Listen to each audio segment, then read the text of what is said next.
Siang ini saya Robi Sani, mahasiswa PPG dalam jabatan jurusan Seni Budaya Universitas Negeri Semarang. Nah, siang ini saya sudah bersama Mas atau Bapak ya?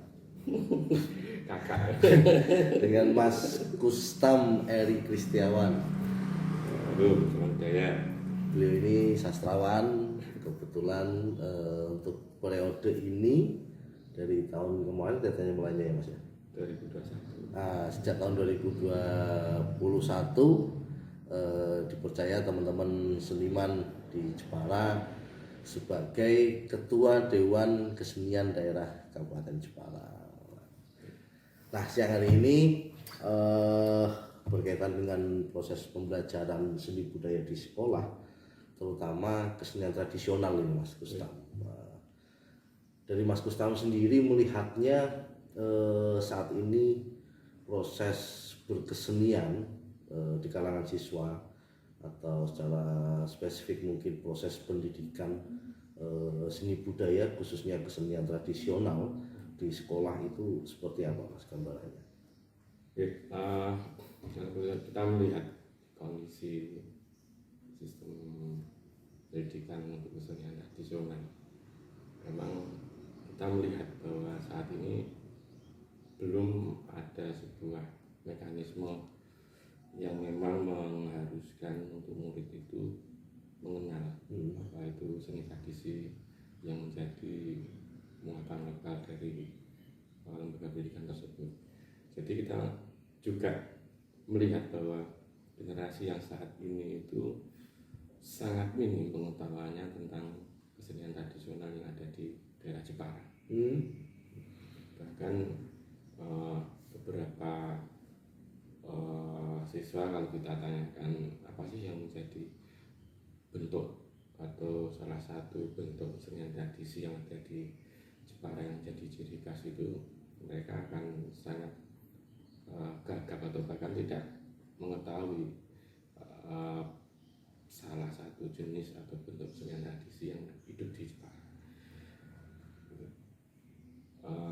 Dan maka dari itu kita sangat prihatin dengan kondisi yang ada di Kabupaten Jepara ini. Bagaimana tidak bahwa yang seharusnya menjadi penjaga untuk hidup dan nantinya menghidupi kesenian tradisi itu adalah generasi yang akan datang. Nah, ketidakketahuan siswa ini apakah karena memang siswa itu enggan untuk mencari tahu atau enggan untuk nonton pertunjukan kesenian tradisional, atau mungkin intensitas pertunjukan kesenian tradisional itu sendiri yang memang bisa dibilang kurang di Jepara? Ya, untuk saat ini kalau kita melihat juga bahwa kesenian tradisional itu pentas, itu berdasarkan job. Gitu. Jarang sekali yang kesenian tradisional itu membuka wahana atau membuka pementasan secara mandiri tanpa menunggu job yang diberikan kepada mereka.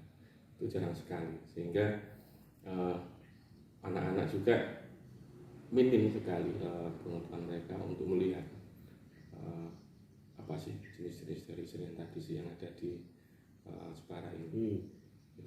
Nah, ya secara umum kesenian tradisional yang ada di Jepara kalau saya lihat masih ada wayang kulit, ada ketoprak yang khas Jepara banget, ada emprak misalnya, ada barongan. Apakah memang masih ada kesenian-kesenian itu di Jepara sampai saat ini? Ya, kalau pedalangan atau wayang kulit itu masih setiap bulan April itu pasti setiap wong digawe atau apa namanya sedekah bumi itu pasti mengadakan pementasan wayang. Terus untuk barongan itu saat ini juga sudah mulai bergeliat dari masing-masing komunitas untuk menerima dan menghidupi mereka sendiri. Sudah mulai terlihat mereka untuk membuka ruang-ruang itu, tapi belum secara signifikan karena memang secara kebutuhan ya, itu menjadi salah satu media untuk memenuhi kebutuhan ekonomi mereka juga. Terus ada emprak, terus kemarin kita coba juga menghidupkan kesenian encek, tari encek itu untuk nantinya bisa kembali hidup dan menjadi salah satu khasanah seni tradisi yang ada di Jepara. Nah, kalau tadi dikatakan siswa atau generasi muda sekarang nggak tertarik nih dengan kesenian tradisional. Lantas upaya nih yang dilakukan teman-teman dengan kesenian apa?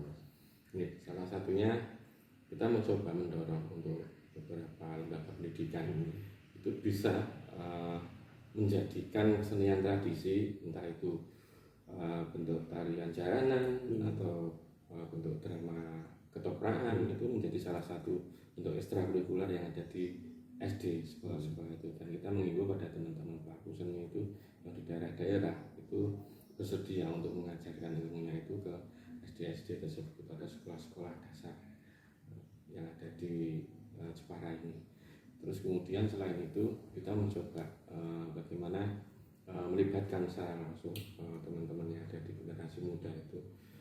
Ketika kita punya program event, kita melibatkan satu sekolah gitu, untuk bisa mengirimkan atau melibatkan siswa-siswa itu dalam pementasan atau pertunjukan tersebut. Artinya untuk mendekatkan kesenian tradisional ini kepada pelajar, siswa, salah satu upaya yang sudah dilakukan dengan kesenian adalah dengan melibatkan siswa itu sendiri ya, dalam sebuah garapan atau pertunjukan itu. Apakah itu rutin dilakukan setiap hari? Setiap tahun misalnya? Ada beberapa program yang memang secara strategi kita pakai. Salah satunya yang kita memang membuat program dari komite seni tradisi atau komite yang lain. Juga kita menggandeng dari beberapa pemerintah desa yang memiliki event-event budaya itu, supaya mereka bisa memasukkan pertunjukan atau garapan yang nanti melibatkan anak-anak di sekitar sana, seperti di festival Mungkin Gadu, festival yang di Pantai Jumbatu itu Lomban, terus festival Jembul Tulaan atau festival Baratan, dan bentuk-bentuk pesta rakyat itu yang langsung melibatkan mereka. Upaya lain selain menggandeng pelajar tadi ikut terlibat dalam proses penggarapan, upaya lain untuk mendekatkan kesenian tradisional kepada kalangan pelajar ini apa?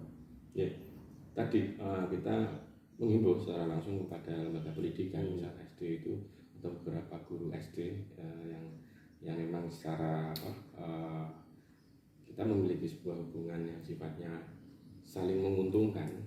Misal gini, ada satu guru yang mereka kita beri surat rekom untuk karya mereka. Nah, kita ada nggak sih kompensasi mereka, bukan pada kita tapi pada anak didik mereka, untuk membangun atau menularkan ilmuwan mereka di wilayah kesenian langsung pada anak didik mereka. Itu yang kita harapkan. Kemudian upaya untuk digitalisasi kesenian tradisional, karena saat ini kan anak-anak usia remaja, pelajar itu kan dekat dengan handphone. Sementara kalau nonton secara langsung live mungkin dia harus nunggu momentum, ada orang nanggap atau harus ada dekat bumi dan sebagainya. Produksi pertunjukan kesenian tradisional dalam bentuk rekam audio video apakah sudah berjalan? Dari Dewan Kesenian sendiri ada channel khusus ya, Dewan Kesenian untuk menerbitkan atau mengupload kesenian tradisi tersebut. Tapi juga ada beberapa komunitas atau person yang kita sinergikan, yang bersedia untuk membangun channelnya itu khusus untuk barongan. Itu ada ada salah satu kawan itu namanya Mas Dowo, itu membangun channel itu khusus untuk barongan. Terus untuk kawan-kawannya ada di daerah seperti di Bang Sri itu, yang mereka sering mengunggah kesenian tradisi sana. Terus kawan-kawan dari Pepadi itu yang sering mengupload video-video pertunjukan wayang kulit, Kapur Sari. Itu yang nonton kalau di YouTube dari kalangan apakah teman-teman seniman itu sendiri atau memang ada meskipun nggak banyak juga pelajar di sana? Ya, secara insight untuk usia memang kita tidak bisa ya memantau bahwa itu usianya sekian karena memang indikatornya tidak ada. Cuma apakah itu menjadi signifikan apa tidak terhadap segmen usia itu biasanya kita melihat di channel apa yang memang dibangun oleh komunitas apa itu yang melihat di situ yang komentar yang melakukan respon itu kita juga melihat ternyata dari komunitas ini, dari komunitas pelajar, dari komunitas umum itu kita bisa melihat person-person tersebut. Oke. Kemudian ini Mas, reward buat teman-teman pelajar, teman-teman muda yang ikut berproses dengan komunitas atau dengan Dewan Kesenian sendiri dengan program-programnya. Apakah ada semacam reward untuk mereka ini? Salah satunya kita memberikan bentuk piagam atau piagam penghargaan untuk teman-teman pelajar itu yang nantinya bisa digunakan ketika mereka naik jenjang. Misal dari sekolah SD ingin daftar di SMP atau SMP ke SMA, itu sekiranya ketika kita membuat sebuah event yang tingkat kabupaten gitu kan, yang program itu piagam tersebut bisa menjadikan salah satu bentuk semacam kayak salah satu persyaratan untuk mempermudahkan mereka mencapai kredit nilai syarat naik itu masuk sekolah gitu. Oke Mas, untuk closing statement nih, untuk menghidupkan kesenian tradisional di kalangan pelajar ini apa closing statementnya? Yang pertama bagaimana karena ini pelajar dari masing-masing lembaga pendidikan yang menaungi pelajar itu bersedia atau legowo untuk bagaimana siswa mereka itu bisa memahami dan bahkan melakukan sendiri apa sih itu seni tradisi. Minimal ketika mereka mengenal dengan melakukannya atau dengan bersinggungan menonton lah minimal selain melakukan itu, yang kemudian nanti untuk memberikan penilaian atau evaluasi itu pertama. Yang kedua bagaimana tetap dari pihak lembaga pendidikan tersebut memiliki sebuah momentum seperti Hari Pendidikan Nasional atau hari besar itu untuk membangun sebuah pertunjukan untuk kawan-kawan pelajar yang melibatkan seniman-seniman tradisi untuk mengajari mereka dan memasukkan juga Mas kalau bisa ada mulok khusus ya untuk kawan-kawan. Itu tadi wawancara saya dengan Mas Kustam Heri Kristiawan, Ketua Dewan Kesenian Daerah Kabupaten Jepara. Salam budaya.